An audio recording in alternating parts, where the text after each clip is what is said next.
रामचंद्र लिहले जन्म माहो रामा चैत शुभ दिनमा किन काके रामचंद्र किन काके लक्ष्मण किन काके भरत शत्रुघ्न हो रामा चैत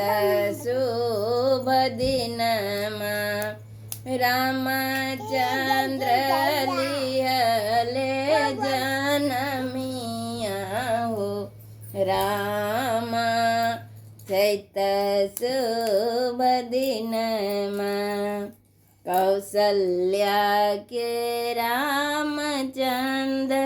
सुमित्रा के लक्ष्मण ककई के भरत शत्रुघ्न हो रामा चैत शुभ दिनमा अयोध्या में राम जन्म लेल हो रामा चैत शुभ दिनमा कौनी रंग रामचंद्र कौनी रंग लक्ष्मण कौनी रंग भरत शत्रुघ्न हो रामा चैत शुभ दिनमा अयोध्या में राम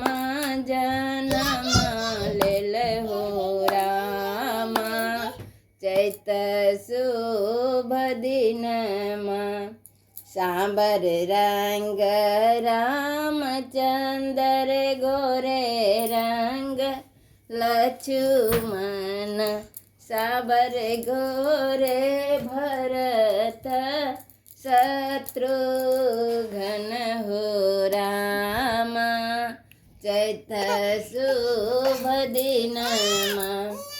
अयोध्या में राम जन्म लेल हो रामा चैत शुभ दिनमा।